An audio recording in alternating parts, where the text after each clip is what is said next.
Hello बच्चों, मैं Imran sir स्वागत करता हूं आपका अपने YouTube चैनल आई स्मार्ट सॉल्यूशन पर। आज की इस वीडियो में हम क्लास 12 के बोल सकते हैं टर्म 2 का फर्स्ट चैप्टर नंबर 7, यानी कि आप बोल सकते हैं क्लास 12 में वैसे हमारे पास एनसीईआरटी में चैप्टर नंबर 7 है, जो कि इस बार हमारे पास टर्म 2 में आने वाला है। तो टर्म 2 का सबसे पहला चैप्टर है चैप्टर 7, जिसे हम बोलते हैं इंटीग्रल की पार्ट 1 वीडियो इंट्रोडक्शन बहुत अच्छे से हम डिस्कस कर चुके हैं। मीन्स हमारी जो लास्ट वीडियो थी वो इंटीग्रेशन के इंट्रोडक्शन के ऊपर ही थी, वो हमारी पार्ट 1 वीडियो थी। यहाँ पर पार्ट 2 वीडियो में हम छोटा सा कॉन्सेप्ट डिस्कस करेंगे, जो रिमेनिंग कॉन्सेप्ट है हमारे इंट्रोडक्शन से रिलेटेड।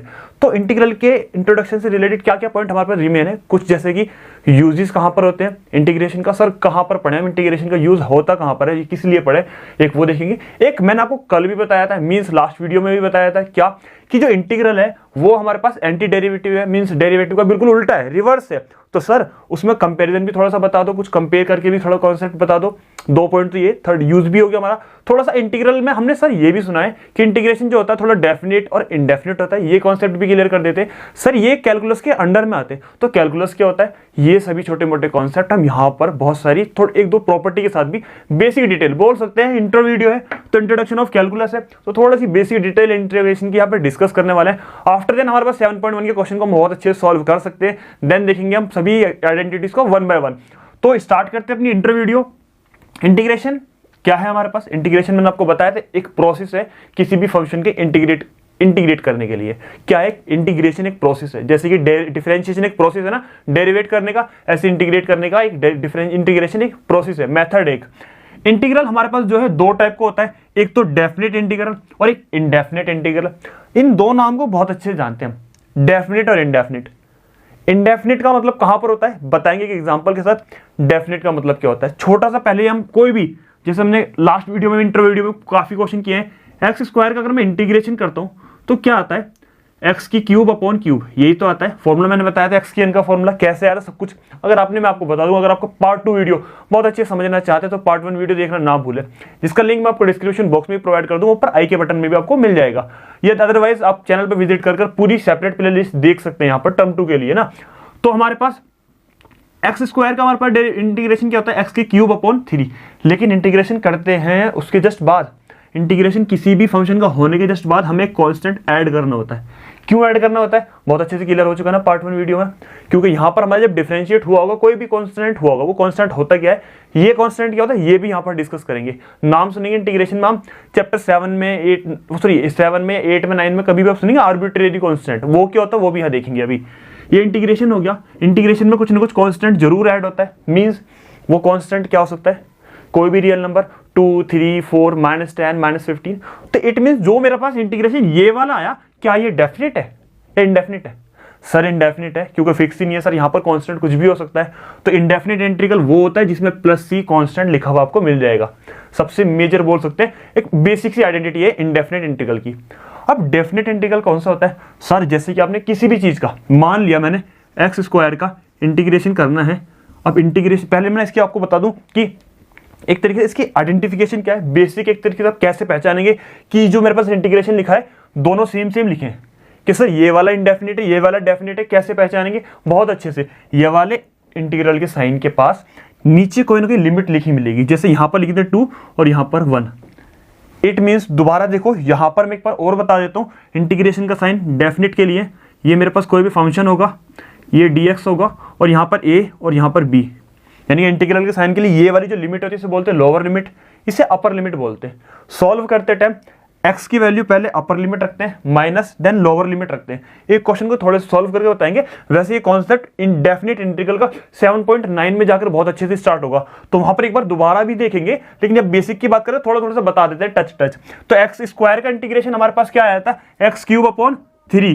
तो यहां पर ध्यान रखना है +c नहीं आएगा। क्यों नहीं आएगा, क्योंकि यहां पर हमारे पास एक लिमिट, एक इंटरवल गिवन है। बहुत अच्छे से ये वाली बात ध्यान रखनी है कि ध्यान रखना है जो हमारे पास डेफिनेट इंटीग्रल होता है वो किसी न किसी इंटरवल के अंदर पूछा होता है। तो इंटरवल 1 हमारे पास 2 गिवन है, इसके मिड में हमें इंटीग्रेशन करना है इस फंक्शन का, तो यहां पर +c नहीं आएगा क्योंकि यहां पर लिमिट मेंशन थी। अगर लिमिट नहीं होती तो +c आता और वो इंडेफिनेट इंटीग्रल का पार्ट बन जाता। तो यहां पर अपर लिमिट क्या 1, लोअर लिमिट 2। पहले 1 पुट करेंगे एक्स की वैल्यू और अब फिर पुट करेंगे 2। तो हमारे पास देख रहे हैं आप, ये ठीक है, 1 का क्यूब 1 ही होता है, 1/3, 8/3 माइनस का 7/3, आंसर आ गया हमारे पास। तो इसमें +c तो नहीं आया इसके आंसर में, इसके आंसर में +c था, ये इंडेफिनिट है, ये डेफिनिट है। सर ज़्यादा डिटेल में मत जाओ, क्लियर हो गया, बिल्कुल बेसिक सा कॉन्सेप्ट था डेफिनिट और इंडेफिनिट। एक चीज़ और सर, आपने बताया इंटीग्रल का दूसरा नाम उसे एंटी डेरिवेटिव भी बोलते हैं, रिवर्स होता है, उल्टा होता है। बहुत अच्छे से कल मैंने एग्जांपल की हेल्प से, इमोजी की हेल्प से बताया था। तो एंटी डेरिवेटिव होता है उसका उल्टा। सर एंटी डेरिवेटिव कौन से इंटीग्रल का पार्ट होता है? डेफिनिट को बोलते हैं, इंडेफिनिट को एंटी डेरिवेटिव बोलते हैं। तो बहुत अच्छे से ध्यान रखना है, इंडेफिनिट इंटीग्रल को ये एंटी डेरिवेटिव बोलते हैं, क्योंकि सी वाला पोर्शन यहीं पर ही क्लियर हुआ था, कल भी देखा था मैंने, कांस्टेंट लेकर बताया था। तो ये वाला पॉइंट क्लियर। ये हमारे पास डेफिनेट इंटीग्रल है, बिल्कुल डेफिनेट होता है। अब एक नाम और, सर हमने कैलकुलस बहुत सुना है, इंटीग्रल कैलकुलस की होती है। कैलकुलस एक अलग चीज है। कैलकुलस में हमारे पास कौन कौन से चैप्टर आते हैं? चैप्टर 5 आपने टर्म 1 में पढ़ा होगा, डिफरेंशिएशन, कंटिन्यूटी, डिफरेंशिएबिलिटी वाला, या फिर बोल सकते हैं एप्लीकेशन ऑफ डेरिवेटिव। और हमारे पास ये इंटीग्रेशन, इसके एप्लीकेशन, आगे आपके पास बहुत सारी चीजें आने वाली है इससे रिलेटेड, तो वो सब हमारे पास कैलकुलस में आती हैं। कैलकुलस एक यूनिट का नाम है। और इंटीग्रल कैलकुलस क्या है? ये इंडेफिनिट और डेफिनिट दोनों ही इंटीग्रल क्या कॉन्स्टिट्यूट करते हैं? बोल सकते हैं इंटीग्रल कैलकुलस को कॉन्स्टिट्यूट करते हैं। तो इन दोनों से मिलकर क्या बनती है? इंटीग्रल कैलकुलस बनती है। क्लियर है हमारे पास? कोई आपसे पूछेगा छोटी मोटी चीजें बता देंगे, कोई डाउट तो नहीं है। अब एक और छोटा सा पॉइंट मेरे मन में है, जो कि मैं बता रहा था कि हमें कांस्टेंट वाले कॉन्सेप्ट को क्लियर करना था। तो मैं इस पार्ट को इरेज करता हूँ या साइड में समझा देते हैं कांस्टेंट वाले पार्ट को। देखो कल हमने लास्ट वीडियो में पार्ट 1 में देखा प्लस सी जो आया, ये क्या था?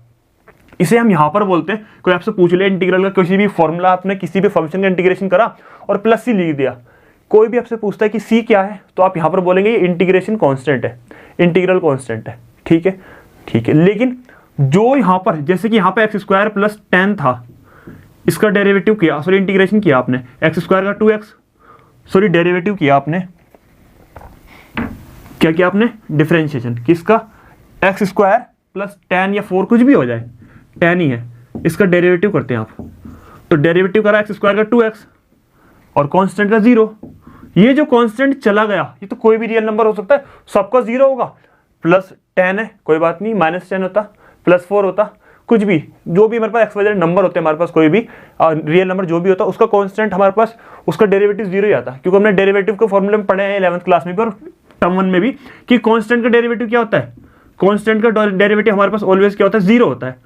तो सर जितने भी कांस्टेंट आ रहे हैं जिनका डेरिवेटिव 0 आ रहा है, इन कांस्टेंट को बोलते हैं आर्बिट्रेरी कांस्टेंट। ये चीज याद रखनी है, आगे भी आएगी, डिफरेंशियल कैलकुलस में आएगी, और हमारे पास डिफरेंशियल इक्वेशन में, सॉरी।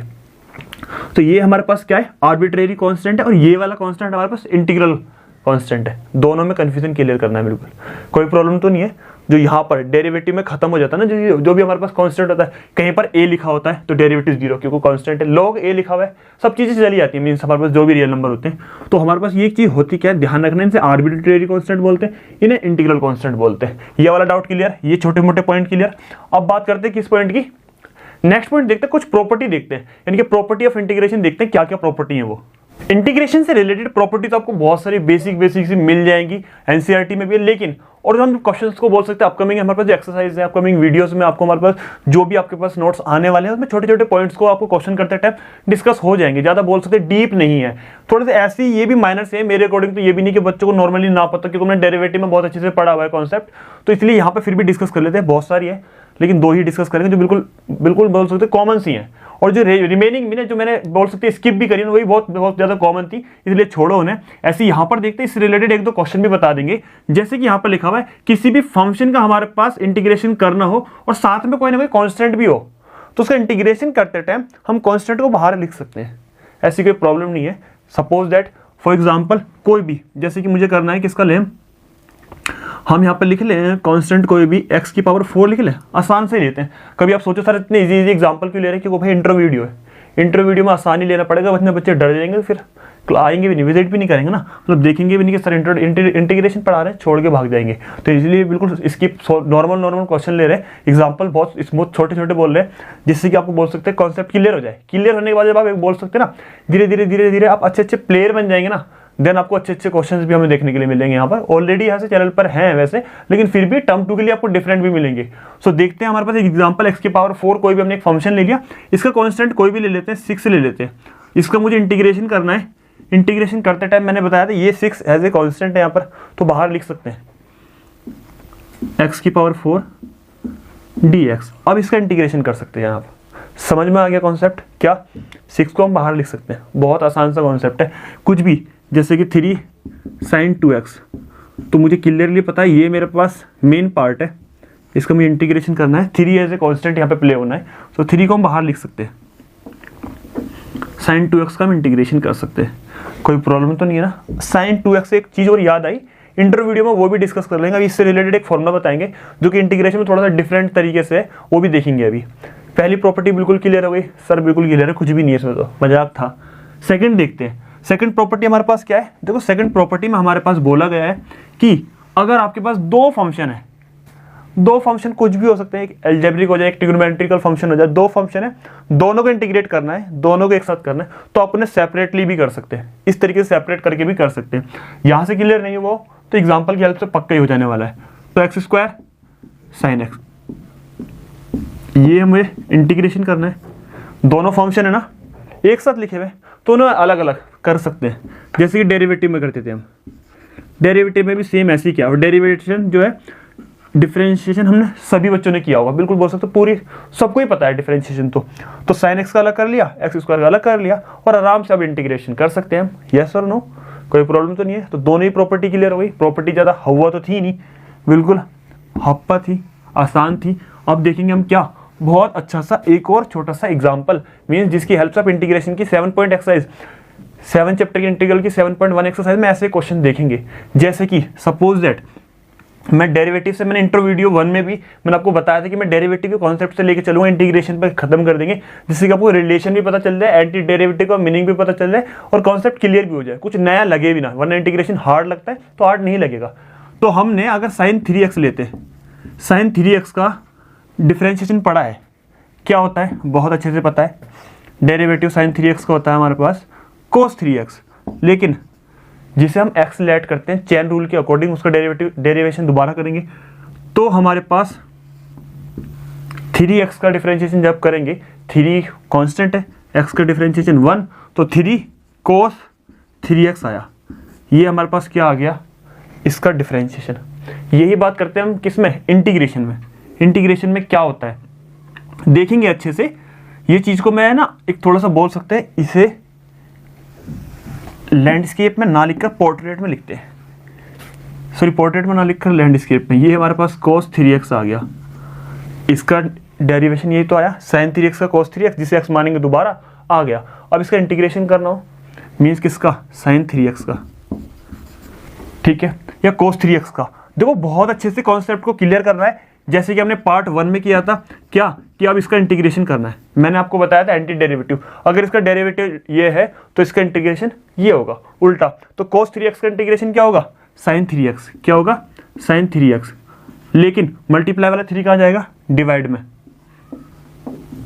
ये हमारे पास क्या आ गया, इंटीग्रेशन आ गया। इंटीग्रेशन करते ही कांस्टेंट लिखते हैं। अब नॉर्मल सी लैंग्वेज में देखते हैं, cos 3x का इंटीग्रेशन करो, क्या फॉर्मूला है, कल फॉर्मूले भी लिखवाएं। पार्ट 1 वीडियो में सारी आइडेंटिटीज डिस्कस कर ली, inverse trigonometrical function, trigonometrical function, basic जो भी थे।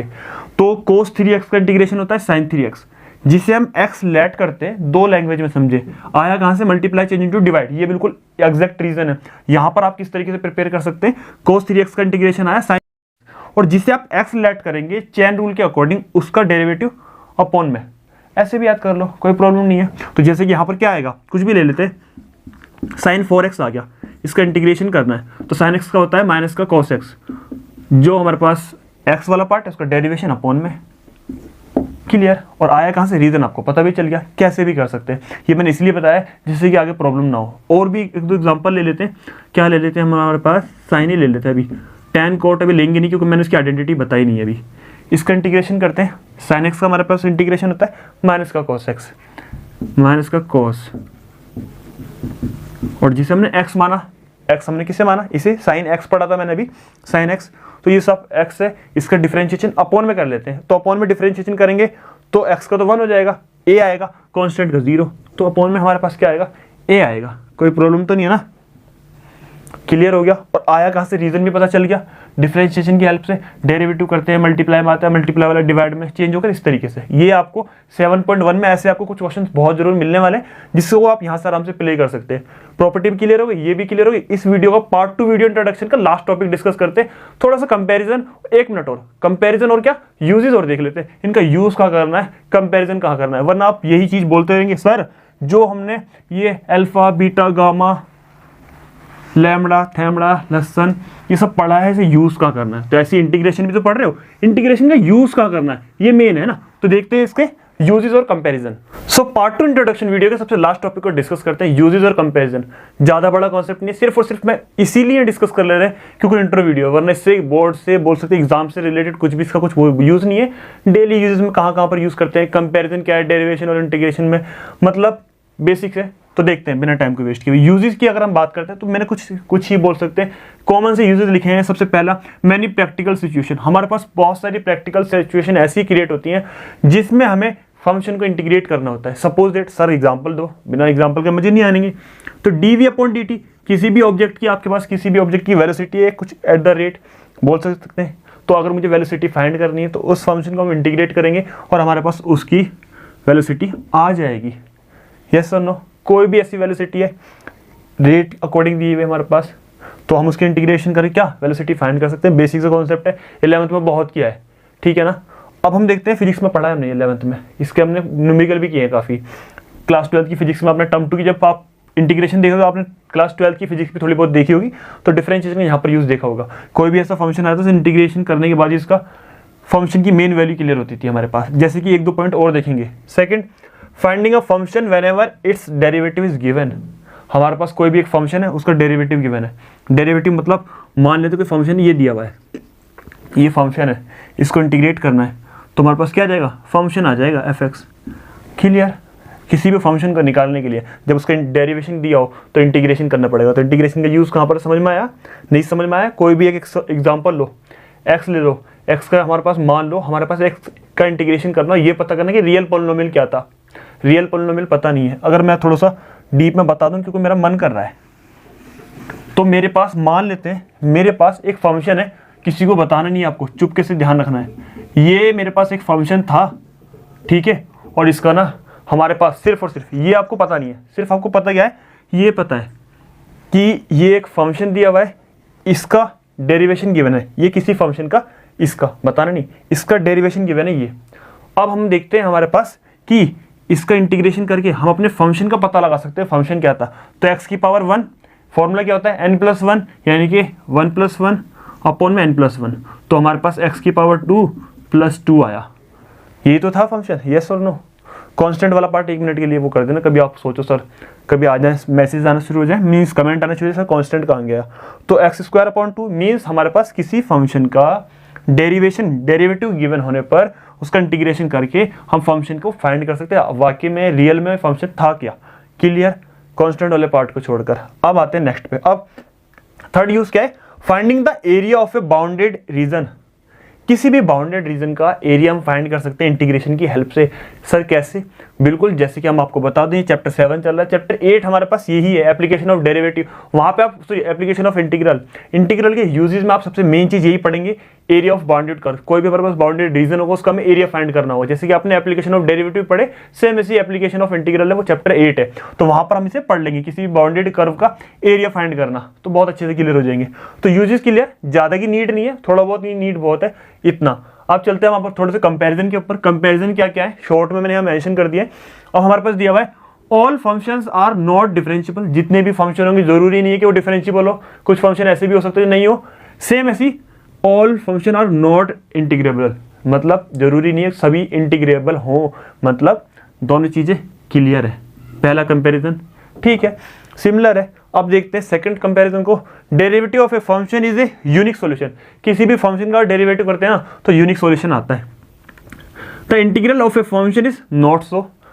क्यों ऐसा, क्यों सर यूनिक फंक्शन क्यों नहीं आएगा इंटीग्रेशन करेंगे तो? भाई अभी इंटीग्रेशन किया तो था, यूनिक सॉल्यूशन आता, लेकिन क्या आता है इंटीग्रेशन के में, +c आता है। तो यूनिक कहाँ से हो गया, कांस्टेंट तो चेंज हो सकता है, तो ध्यान रखना है डेरिवेटिव तो किसी फंक्शन का यूनिक फंक्शन दे सकता है, लेकिन इंटीग्रेशन ऐसा नहीं देगा बिकॉज ऑफ कांस्टेंट, और कोई रीजन नहीं है। सेकंड हमारे पास थर्ड लास्ट क्या है, we can speak of a derivative at a point, किसी भी पॉइंट पर किसी भी फंक्शन का डेरिवेटिव कर सकते हैं, किसी भी पॉइंट पर किसी भी कर्व का। कहां पर क्या है, एप्लीकेशन ऑफ डेरिवेटिव में टेंजेंट एंड नॉर्मल 6.3 एक्सरसाइज में काफी किसी पॉइंट पर डेरिवेटिव खूब किए, स्लोप फाइंड किए, तो वहां पे हम बोल सकते हैं डेरिवेटिव। बट ऐसे इंटीग्रेशन में नहीं कर सकते किसी भी पॉइंट पर, क्योंकि हमारे पास सी आता है। क्लियर बात। Hope so use this comparison की ये वाली बात पूरी इंट्रो पार्ट वीडियो 2 आपको बहुत अच्छे से क्लियर होगी। जो बेसिक से कॉन्सेप्ट आपको बहुत ज्यादा मजा आया वो करने में। वीडियो पसंद आया, वीडियो को लाइक करना ना भूलें। अगर आप चैनल पर नए तो चैनल को सब्सक्राइब कर दे।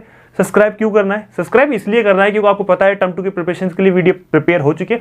जल्दी से कमेंट बॉक्स में मेंशन करके बताओ कि आपको किस किस टॉपिक पर फिजिक्स और मैथ पे नोट्स चाहिए, कैसे भी नोट्स चाहिए, चाहे कितनी भी मेहनत करनी पड़े तुम्हारे लिए मैं करूंगा। और आप मुझे जरूर कमेंट बॉक्स में मेंशन कर दें। इसलिए आपको चैनल को सब्सक्राइब करना पड़ेगा, बेल आइकन को प्रेस करना पड़ेगा। जब तक के लिए थैंक्स एंड बाय।